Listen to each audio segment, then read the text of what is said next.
in your class, I want to categorize the students according to their hobbies. So I don't know how many groups I have to make it. I have to ask each one, what is your hobby? What is your hobby? I have to ask each one. According to their response, I have to decide how many number of groups I have to make it. So class label, initially we don't know how many class label we are going to keep. That is called unsupervised learning. So supervised learning is we are training the machine using data which is well labeled. Data is well labeled. So we are training our machine to categorize any one of the group. Then unsupervised learning is we don't know the class label. We are finding the class label, that is called unsupervised label. So unsupervised label is no predefined classes. We are learning by observation. So that is called unsupervised learning. So last class you have studied about the classification. That classification, all your decision tree, the techniques, everything comes under the supervised learning. So today we are going to deal about unsupervised learning technique. So clustering comes under the unsupervised learning technique. So in the unsupervised learning technique, so we doesn't know the class label. So we have to find the class label according to the data item which is present. That is the definition. So now this cluster analysis comes under the unsupervised learning. What is cluster analysis? The definition is a collection of data objects similar to one another within the same group are called cluster. So many objects are available. We are going to categorize or we are going to segment the data item which is present in the database. So we are categorizing the data set. So a collection of data objects similar to one another. So if the data, we are comparing the data item which is present in the database, and we are categorizing, we are creating the segment. Similar data items we are creating into the one cluster, and the dissimilar we are creating as a separate cluster. For example, so CSE students, so we are calling it as a one cluster. IT student, we are calling as another cluster. So what are the similarity among the data item we are finding, and we are trying to categorize the data item. So according to the similarity, that is called a cluster. So a collection of data objects similar or related to one another within the same group and dissimilar to the object in another group. So when you are comparing within a group, the objects which is present, when you are comparing, that objects are more similar when compared to object which is present in the other groups. So cluster analysis, we can do the clustering technique. To do the cluster analysis, we can do the clustering techniques and data segmentation. Segmentation is nothing but, so we are dividing the data item into similar groups, subgroups. That is called segmentation. Everything comes under the cluster analysis. Application of the cluster analysis. Next title is application of the cluster analysis. Where it is applicable. So data reduction. When you are doing the data reduction, this cluster analysis comes under the 5th unit. From the first unit, you have studied what is summarization, what is classification, what is compression and prediction, everything already you have learned. So that summarization, to do the summarization, we need the data reduction. So to do the data reduction, we need to process the classification. So for example, what a summarization is, for example, you in your class, I want to find out, so who is getting maximum mark in the assessment 1. In the data mining and warehousing, who is getting above 75 marks, those who are getting, I want to take it out. So I have to categorize the so create the summarization report, and I have to generate a report to the HOD. So that is called summarization. Classification is, so you are classifying your data according to the input. So classifying is same like clustering. Only thing, so classification is already you have known label, you have known in your hand. For example, so the departments, so IT department, CSE department, EEE department, ECE department. So the departments are available. That is called a classification. The students are coming and picking any one of the department. That is called a classification. So that classification techniques also needs to subcategorize the data.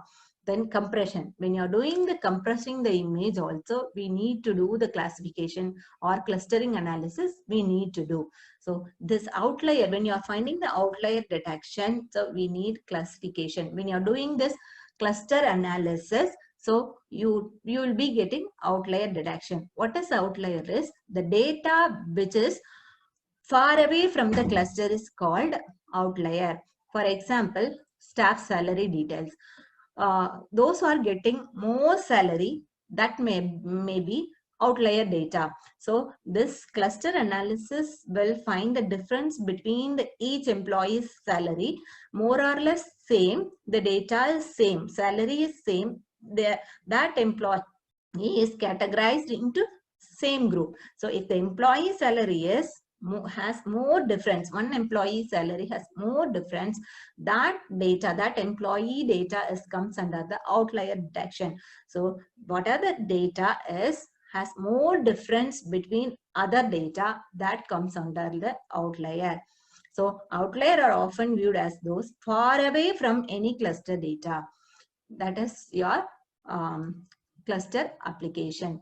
Then in the real time, so in the biology also, the taxonomy of living things, also we are using clustering technique.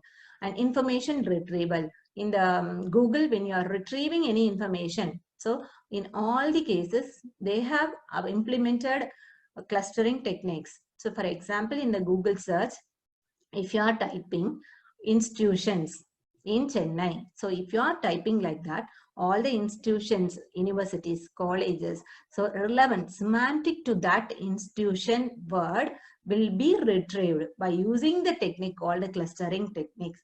Similar items are grouped together and they have created the clustering technique to do the information retrieval.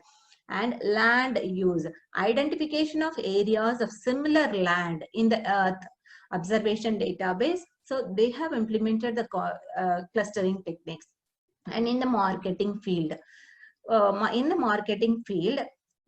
for example, associated items. So if we want to find out the associated items, so then it will be improve your target marketing. So in the marketing field also, they have implemented the clustering concept.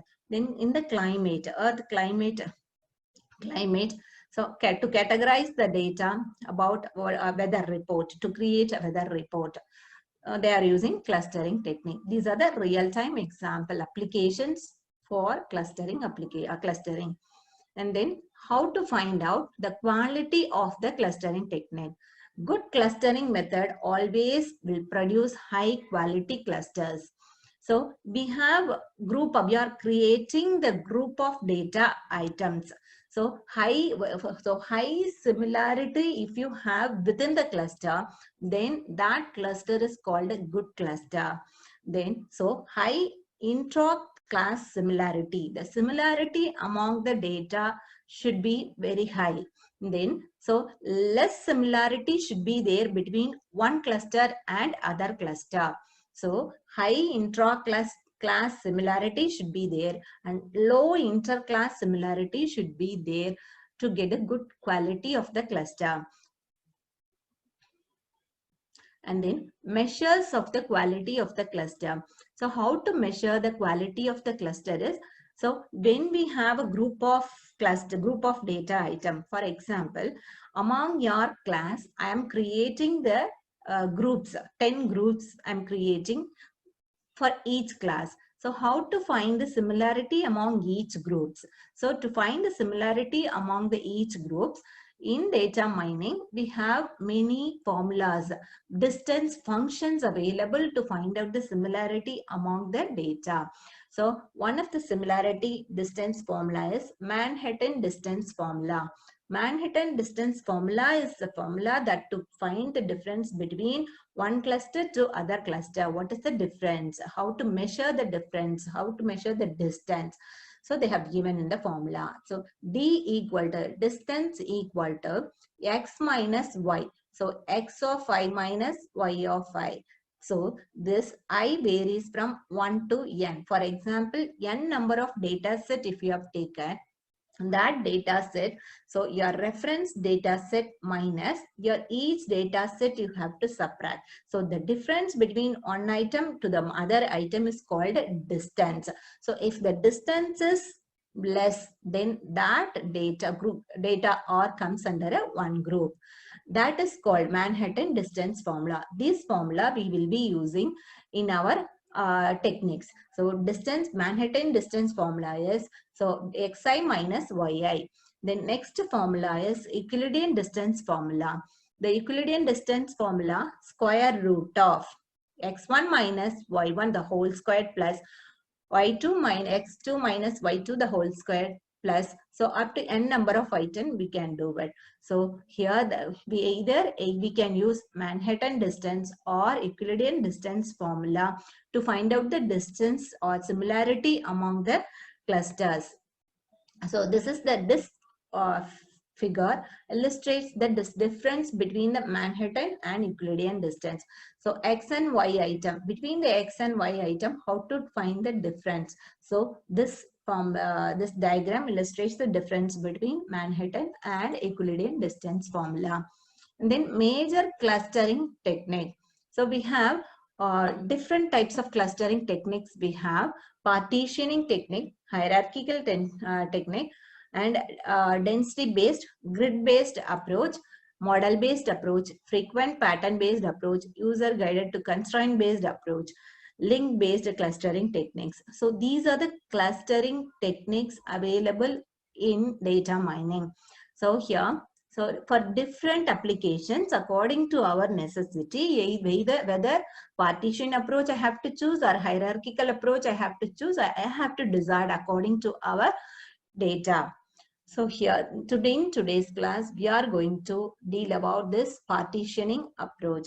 In the partitioning approach, we have K-means clustering technique and K-medoids clustering technique, Clara and Clarence.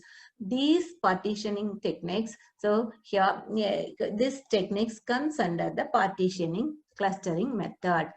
So what is K-means clustering? K-means clustering is a clustering technique to categorize or to group the data.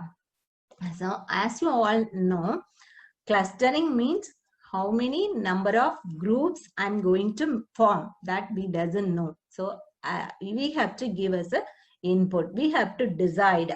So if in the classroom, according to the hobby, if I want to categorize the students, first I have to decide how many number of groups I want to make it. So initially, so the data set should be given. So for that, your data set is the class students and select the cluster center. So cluster center meaning is, for example, so those who are reading books hobby is one cluster, and those who are watching TV is another cluster.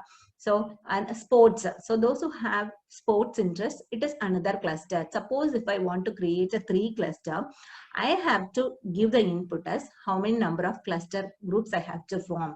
So, and then assign each of the, so the difference between each cluster to, for example, so hobby, reading book hobby. So those who are comes under the reading books, reading whatever books might be, different novels. So all the book reading hobby students comes under one cluster. So the difference between one student interest and another student's interest, we have to find out and we have to make the group.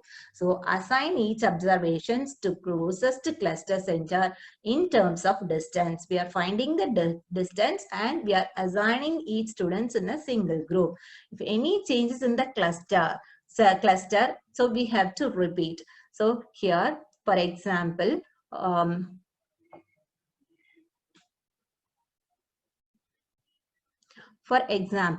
if any changes in the cluster, for example, any one of the students want to modify their cluster, they want to change the hobby. So we have to reassign the student. So we have to, and then any changes in the cluster center, so we have to do. If no changes, so cluster is completed. How many number of groups we have formed? So you have, so under each cluster, under each group, how many number of students comes? So we have to decide at the end. So what is clustering technique is, initially we have to give the data set, and we have to select how many number of groups we have to make. So that we have to either 2 or 3 or 4. So we have to give us an input. And then next step is we have to find the distance between each data item to the cluster center. So the distance we have to find it. Then after the distance, so the data item is closest to which center, we have to assign each data item to the closest center. And then, so if any changes, we have to repeat the loop. And then if no changes, then we have to come out and we have to form the cluster center clusters. So this is the one of the example for cluster k-means clustering algorithm. So for example, we have different, so many data items in the graph.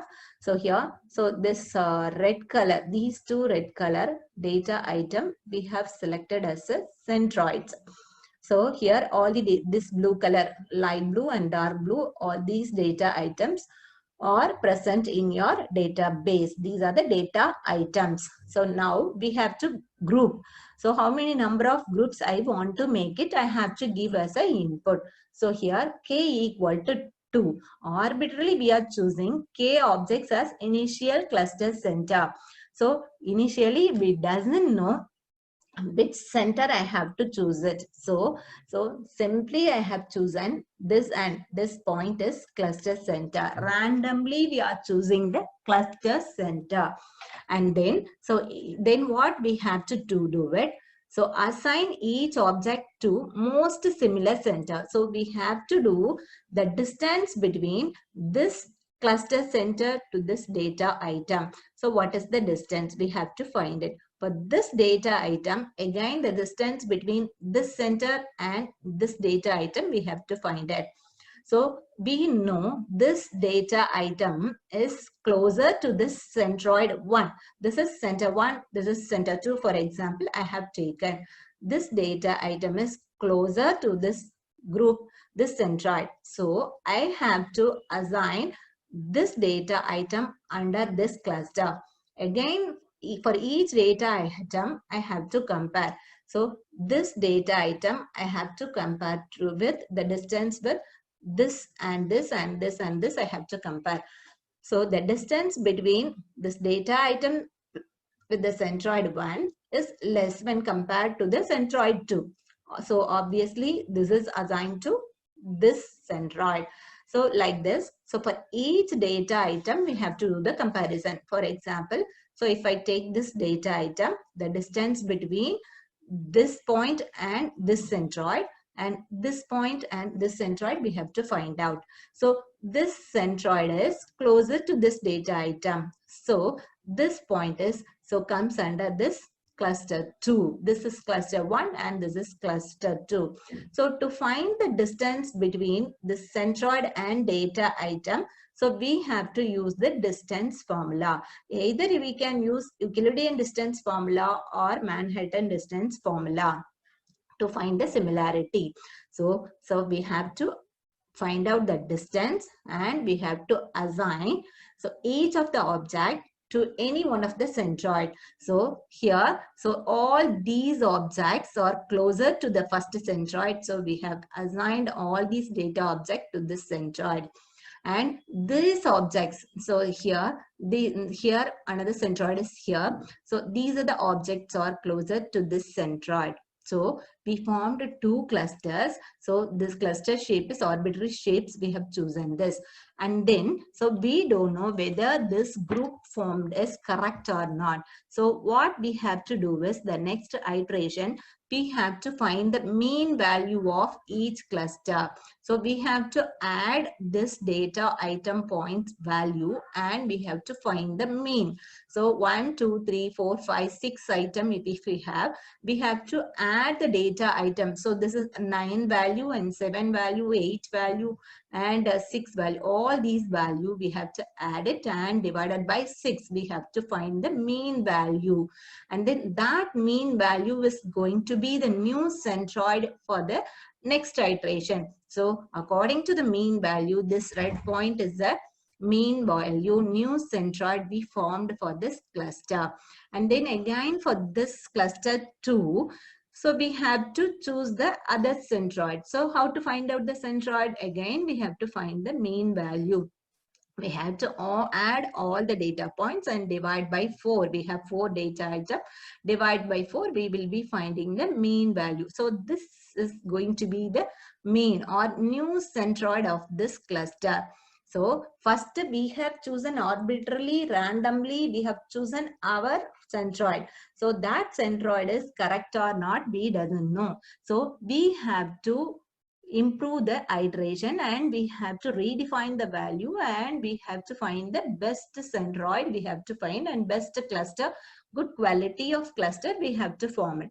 To do that, so each time we have to find the mean value and we have to fix the new centroid. So now this is the new centroid. Again, what we have to do, we have to find the distance between this centroid to each of the data item by using the distance formula.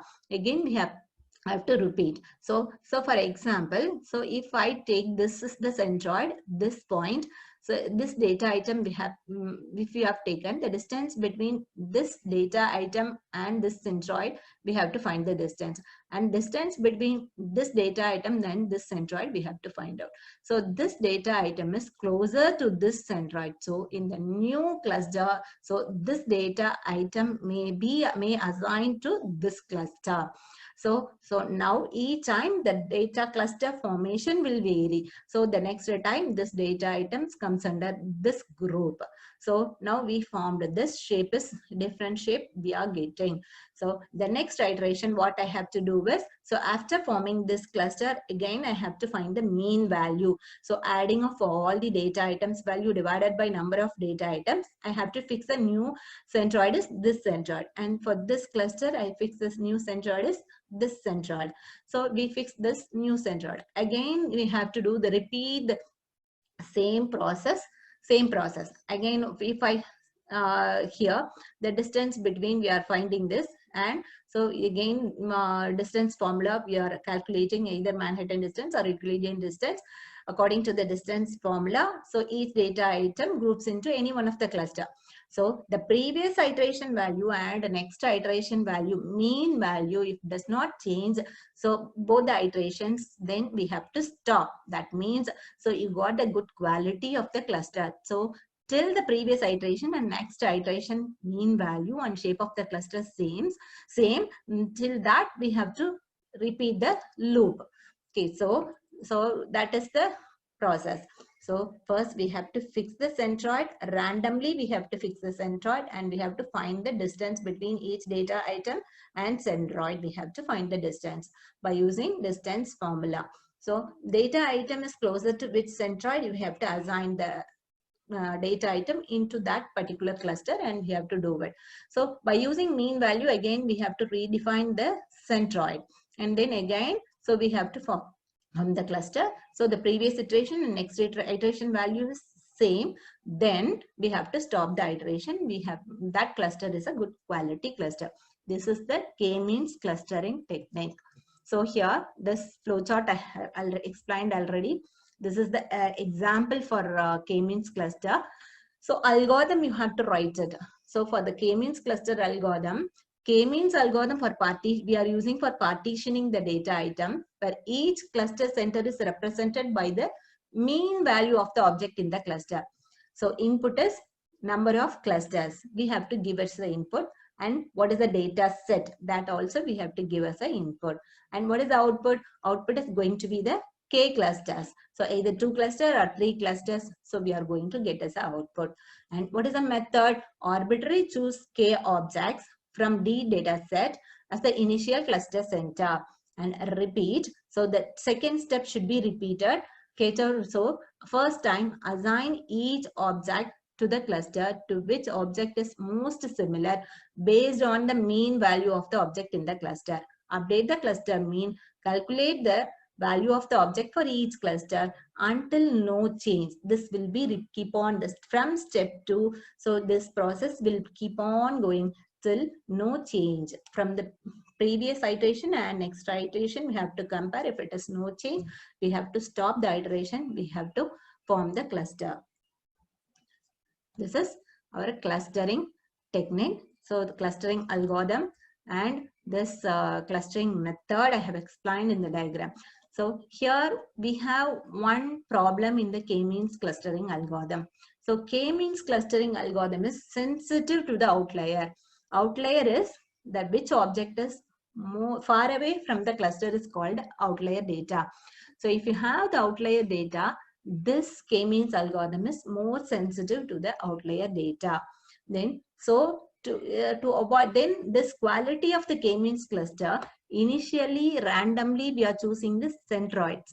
So according to the centroids points what we chosen, so according to that quality may vary. So and then it is sensitive to the outlier. So they have developed one more algorithm. That algorithm is k-medoid algorithm. So to overcome the problem of k-means algorithm, so k-means algorithm is sensitive to the outlier, and the k mean value, initial centroid value, we are choosing randomly according to the mean each time. So mean value, the quality of the centroid may vary. So instead of taking the mean value of the object in the cluster, so in the k-medoids method, so we are taking the reference point as midpoint in the data set. So midpoint is nothing but most centrally located object in a cluster. So that is called midpoint. For example, we are forming this, we have data item, these data items. So these data items, either instead of creating the mean value, so either I can make any one of the data item as a centroid, either this point as a centroid or this point as a centroid, I can choose this one. So instead of creating mean value, we can go for this medoids in the k-medoids method. So that is the problem of k-means method. It is so sensitive to the outlier data. So now I'll explain the example for k-means algorithm, and then I'll explain the what is k-medoids algorithm. K-medoids algorithm. So here the given data set is D equal to, so we have 2, 3, 4, 10, 11, 12, 20, 25, 30. This is our data set. We have to categorize our data set, or otherwise we have to group our data set. So by using k-means algorithm, this is our example. In all the real-time applications, so either whatever it might be in any department, biology or otherwise bio or computer science or EEE, whatever your field might be, so you will be using clustering technique for the projects. For any research title, we need to know this k-means algorithm implementation. That's why I'm given the real-time example. With example, I'm explaining this algorithm. So the data set is this, your data set is given here. D is the data set. That data set, we have to cluster the data set. So how many number of groups I want to have? So that k equal to how many number of groups I want to make it. So k equal to 2. So I want, this is our data set. So I want to make it 2 clusters. I want to make it. So k equal to 2 I have given. So initially, so first randomly we have to choose the centroid. As I told you in the algorithm, randomly we have to choose the centroid. So I have chosen this 4 and 12 or the centroid initially. So M1 is a 4 and M2. M1, M2 are the centroid. 12 is initial centroid. Then what we have to do? The distance between centroid and each data points I have to find out. So what is the centroid? First centroid is 4. 4 minus 2 I have to find out. The distance is 2. And again, so here, what is the distance between the centroid 2 and the data item 2? So centroid 2 is 12. 12 I have taken as a centroid 2. So 12 minus 2, the distance is 10. So obviously this data item 2 is closer to the centroid 1. So we have to assign this 2 data item in the centroid 1. And then, so same, the 2, we have to find the distance between this centroid 4 and the data item 3. So 4 minus 3 is 1. And then again, the centroid 12 minus 3 we have to find out. So this centroid is far away. So we have to assign this 3 data item under this centroid M1. So under here in the cluster 1, so 2, 3, 4 all comes under the cluster 1. So again, the distance between 4, 4 is 0, and then 4, 12 is far away. So this 4, 2, 3, 4 we are assigning into the centroid 1. Again, we are finding the distance between 4, 4 and 10. So the distance between 4 and 10 is, so 10 minus 4, 6. And here the distance between 10 data item and the centroid 2. So here 10 minus 2, so 12 is 2. So this centroid 2 is closer to the data item 10. So this 10 comes under the centroid 2. And then again, so we have to compare the distance between 4 and data item 11. Okay, so then 12 minus 11 we have to find out. 12 minus 11 is 1. So here 11, 12, 20, 25, 30 or more closer to this data item 4 when you are comparing with the centroid M1. So we have to form the cluster 1 is 2, 3, 4 in one cluster, and then the remaining item in the other cluster. So in the cluster 2,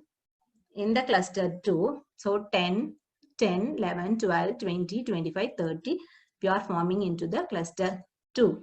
And then, so what is the next step in the K-means clustering algorithm is, we have to find the mean value of each cluster.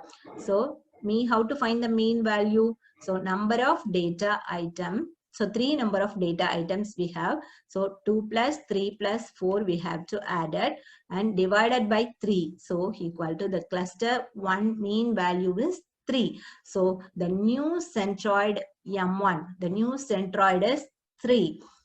New centroid is 3. So here centroid 2, new centroid, how to first cluster for the cluster 2, how to form the new centroid. So 10 plus 11 plus 12 plus 20 plus 25 plus 30 we have to add it and divided by, so number of item is 6. So 18 is the new cluster. So M1 is your new centroid, M2 is your new centroid, 3 and 18. Again, what we have to do is the distance between 2 and 3. So here, so absolute value only we have to take it. So 3 minus 2 or 2 minus 3. So absolute value is 1. So 1. So this 2 is again closer to this M1 centroid. So it is comes under the C1 group. And then again we have to compare this. 3 minus 3 is 0. So again this 3 is comes under the cluster 1. 4 minus 3 is 1. So comes under this cluster 1. Again, so here what is the centroid is 3. So 3 minus 10. What is the 3 minus 10 is 7 value. So it has comes as again 3 minus 10, 7. Here 10 minus 18, 8. So the 10 is closer to this centroid 1. So we are assigning till the 10. So we are assigning into the cluster 1. So again, what we have to do is 11 minus 3 we have to find out. 11 minus 8 we have to find out. Again, so if it is closer to this M1, we have to assign it to the C1 cluster. If it is closer to the M2, we have to assign it to the C2 cluster. So we have found the new cluster is 2, 3, 4, 10. So C2 is 11, 12, 20, 25, 30 we found. What is the next step is, so again we have to find the mean value. So 2 plus 3 plus 4 plus 10 we have to find out. So the mean value we have to find out. So mean value is 4.75. Again, so for the C2 cluster we have to find out the mean value. 11 plus 12 plus 20 plus 25 plus 30. So the mean value is, so around 19.6. So I have round off to the 20. So the new mean value is here, I round off to the 5 and this one is 20. So for the new cluster, so again what we have to do this, again for this we have to find the distance. So here distance we have to again find. So the distance which is similar, more closer to this, which all the data item is closer to the C1, then we have to assign it to the this one, or otherwise we have to assign it to this C2. So we have to repeat this loop. So till the previous iteration value, this mean value is same. For example, here for the new cluster, for this cluster, so the new cluster for this value C1, here 2 3, so the mean value, I got the mean value is 7. And then again here for the C2, 25 plus 20 plus 30, the mean value I got is 25. So if I go to the next iteration also, I got the same mean value, m1 equal to 7 and m2 equal to 25 I got. Thus, we are getting the same mean value for this iteration and the previous iteration. So I stopped this iteration. That cluster, good cluster is under the C1, 2, 3, 4, 10, 11, 12 and C2 is 20, 25, 30 comes under the cluster 2. So this is the example for the K-means clustering algorithm. So in the K-means clustering algorithm, so first we have to give K as an input, and in how many number of centroids you want to have, we have to fix it, and randomly we have to choose the centroid, and distance between each data item and the centroid we have to find out. So if it is closer to the first centroid, we have to assign it to the first cluster. If it is closer to the second centroid, we have to assign it to the second cluster. And then, so we have to find for the new clusters group. So we got cluster 1 and cluster 2. We have to find the mean value of the cluster 1 and cluster 2. If that mean value is, you are finding the mean value, that mean value you are making as a new centroid. So for this centroid, so we are comparing the data points. So the distance we are calculating. So here 2 minus 3. So 3 minus 3. Again we have to do is, so the previous iteration and this next iteration is produce same mean value. Then so we have to stop the iteration. That cluster is a good quality cluster we are concluding. So this is your K-means algorithm with example I have explained. So the disadvantage of the K-means algorithm is it is sensitive, more sensitive to the outlier data, and so we are finding the mean value. So the initial data item also we are choosing. So randomly we are choosing 2 centroids. So the centroids we are choosing initially, according to the centroids, the quality of the clusters may vary. So to overcome these things, so we are going for the K-Middoits algorithm. So K-Middoits algorithm is, so we are not finding the mean value. One of the data item which is in the data set is acting as a midpoint. So that algorithm is called partitioning around method, PAM algorithm or K-Middoits algorithm. Partitioning around a method.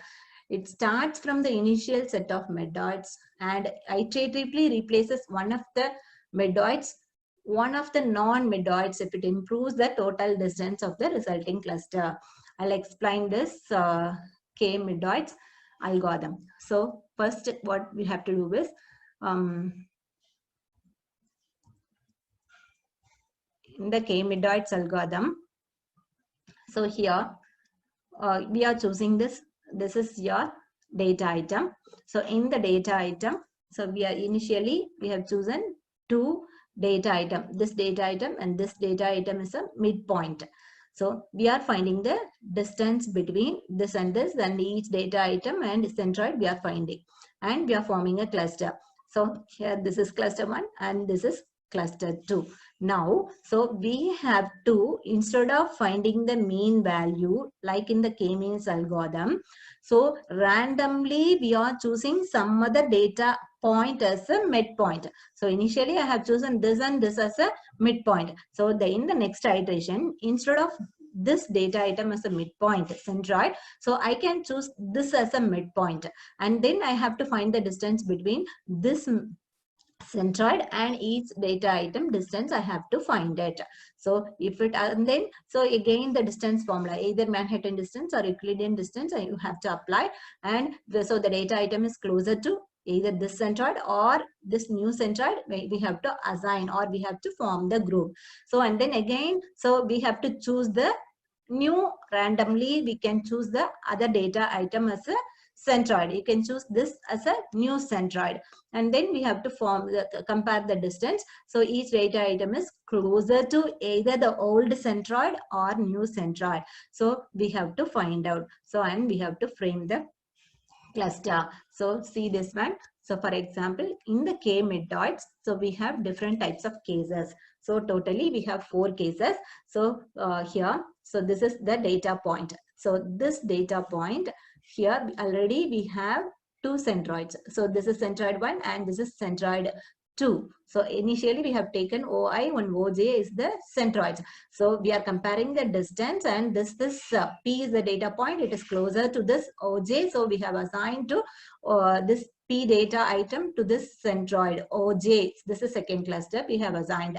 So whether what is the centroid we have chosen OI and OJ is the correct or not, we doesn't know. So to improve the quality, so we are assigning O random, another data item which is in the data set we are taking as a centroid. Now the O random, this data point we are taking as a new centroid, and then again we have to find the distance between O random to this data point P. So distance between P to O random and this P to OI, P to OJ, we have to compare. And if it is closer to which data item, if it is closer to OI, so here if it is closer to OI now, so then you have to assign it to the OI. Then so reassign to either OI or OJ or O random. So new centroid we are choosing, then comparing the distance between old centroid and the new centroid, so which is closer, we are assigning, forming the new group. So this is another case. So P is the data item. That data item is initially it is comes under the OJ cluster. So we have OJ, OI and OJ are the centroid. So P is the data item. It is closer to this OJ initially, and then this is new centroid. So this centroid is now, it is closer than this OI and OJ. So the P is the data item now is assigned to the new centroid O random. So reassigned to O random. This is the another case in middoid, k-middoid. So P is the data item. So here we have already this P data item is comes under the OI. Here OI data item, OI cluster. So now the distance between OI and P and OI and P and OJ, P and O random, you are comparing. So again, this P is closer to OI only. So there is no change in the P data item. Again, we are forming the group, and then we are assigning into the data item P into the OI. So this also may happen. And then next one, P is the data item. This data item is already assigned to OI. Then, so the new centroid is O random. We are comparing the distance between P to OI, P to OJ, and P to O random we are comparing. So when we compare like this, so now this P is more closer to the new centroid. So P can be assigned to the O random. So reassigned to O random. This may happen. So what is k-middoids algorithm is? So k number of clusters we are creating, and for the each data set. So what is output? K number of k clusters we are going to create as a output. So first what we have to do is, so D as an initial representative objects or seeds. So we arbitrarily we are choosing k objects in D. So we are choosing the 2 centroids, 2 midpoints. So initially we are choosing, and then we are assigning each remaining object to any one of the cluster by using your formula, distance formula. You are finding the distance, and according to the distance formula, so the each data item assigned to any one of the group. So after assigning, so instead of calculating mean value, we are finding the O random value.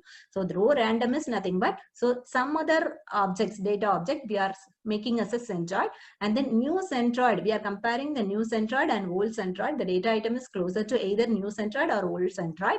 So we are assigning the data item. Like that, we are forming the group. Okay, this will keep on going. So, and then this new centroid cost value. So for example, how much cost, the distance we are calculating. So the new centroid distances, total cost or total distances, if it is less, So we can choose or we can finalize this O random centroid is the best centroid. So the distance between each data item to the old centroid and new centroid we are calculating.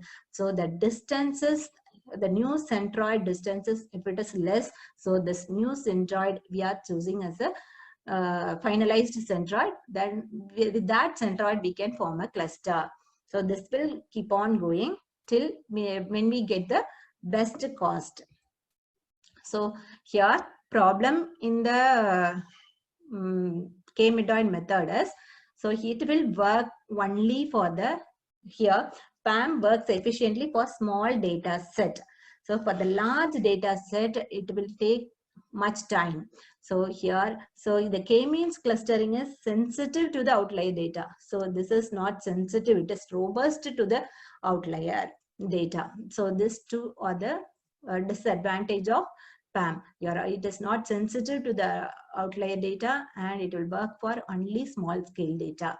So this is the k-midpoint algorithm. So here the k-midpoint algorithm example I have taken on data set. I'll explain this k-midpoint. So here this transaction ID has given the x and y coordinates. So in the previous k-means algorithm, I have taken one-dimensional data. So here we can have any number of dimension data, we can take it. So for example, height is a one dimension and weight is another dimension. So if you want to categorize you want to create the group of people according to the height and weight. So if you want to categorize, so this is height, this is weight, like that you can take it. This is your transaction. So here, so we have to do it randomly we are choosing. So this is your data set. So randomly we have to choose the two centroids. So I have chosen x2 and x8, this one 7 4 here, x8 7 4 and x2 3 4 I have chosen as a centroid. So here C1 cluster is 3 4 and C2 is 7 4 I have chosen as a centroid. So we have to find this cluster C1. First I have taken the cluster C1. So 3 4 is the C1. So here data points is 2, x coordinate and y coordinate data points. I have 2 6 and centroid is 3 4. So we have to find the difference between, so according to the Euclidean distance or Manhattan distance, here we are using Manhattan distance. So the distance between 2 minus 3 and 6 minus 4 we have to find out. So the distance is 3 again. So the distance between 3 minus here 3 and 8 minus 4. So x1 minus y1, x2 minus y2, we have to find the distance. So again 6 minus 3, 2 minus 4, the distance we have to find. So we are calculating the distance for the cluster 1. So 3, 4 is the cluster 1. For that cluster, we have formed the cluster and we find the distance. So again, so the cluster centroid 2, that is centroid. C1 is the centroid and C2 is the centroid. So here C2 is centroid is 7, 4. So this centroid, so we are again finding the distance when for each centroid. So this is the centroid point. So each data item, we are comparing this data item with this centroid. So how to find the distance? So this one 2 minus 7, 6 minus plus 6 minus 4. Absolute value you have to do it. So here 7, 8, so 6, 3, 1, 1, 1, 2 we are getting. So we have to compare each data item. X1 is the data item. So it is either closest to the centroid 1 or centroid 2. I have to find it. For the centroid 1, it is distance is 3. For the centroid 2, the distance is 7. So I have to finalize. So X1 is the data item closer to the centroid 1.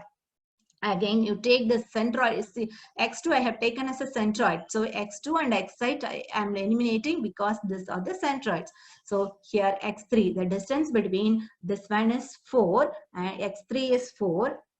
So here 8. So it is closer to the centroid 1 only, not the centroid 2. So here, for example, x10. So if you take the x10, the closer x10, centroid 1 distance is 6 and centroid 2 distance is 2. So x10 is closer to 2. So x9 is also closer to here.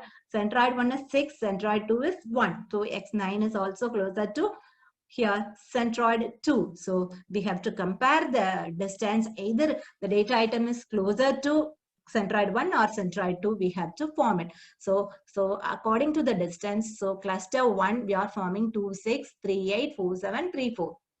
And cluster 2, so we are forming these data items. So then we have to find the total cost. So cost of the cluster 1 and cost of the cluster 2. So which is the best cost, we have to find out. So cost of the cluster 1 is, so 3 plus 4 plus 4, we have to find out. And cost of the cluster 2, all the cost, so whether from the distance formula, distance or cost, this is distance or cost.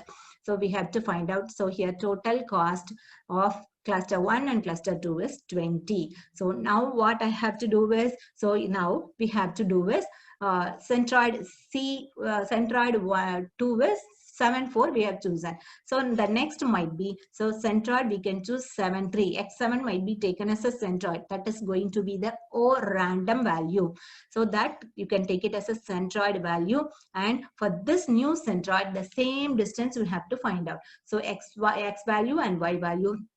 The new centroid is 7, 3. Again, the distance you have to compare. Distance you have to calculate, or distance or cost you have to calculate. And you have to compare the O random cost and the initial, this one. This C2 was an old centroid cost we have to compare. So the total cost we have to compare. So here when we have the centroid is C1, C2. Here C1 is 3, 4 and C2 is 7, 4. The total cost we arrived at 20. So if we taken the 7, 3, that is here, for example, X7. So if we taken as a 7, 3 as a centroid, so the total cost might be 22. For example, if you arrived, the total cost is 22. So what it means is the O random. So the new centroid is not a good option. So this centroid, so C2 7, 4 is a good centroid because it is producing less cost when compared to the O random. O random is the new centroid. New centroid, whatever it created, for example, 7, 3, if it is producing 22, so the old centroid is producing 20 only. So we have to consider this centroid as a good centroid. We have to eliminate the O random. We have to finalize this C274 is a cluster, good cluster centroid, and we have to form this as a good cluster. So select one of the non-midroid O random and find the distance, data point and O random point. So that we have explained here. So which we have to compare the O random cost and the old centroid cost. So which is the minimum cost. So we have to take that as a centroid and we finalize the cluster. So this is K-midroids clustering techniques. So today I have explained what is clustering technique and what is supervised and what is unsupervised clustering technique and application, what is how to calculate the good cluster, what are the criteria are there, and in the partitioning technique, K-means partitioning technique, I explained with algorithm and real data, and K-midroids algorithms and data with data example I have explained. So the disadvantage of the K-means algorithm is so sensitive to the outlier data, and the K-means, according to the mean value, the quality may vary. So we have found the K-midroids clustering algorithm. That clustering algorithm is efficient than the K-means because we are not calculating any mean value. So whatever the representative objects are chosen from the data set. So with that, thank you students. With that, so we have completed the partitioning techniques, K-means and K-midroids. Thank you, students.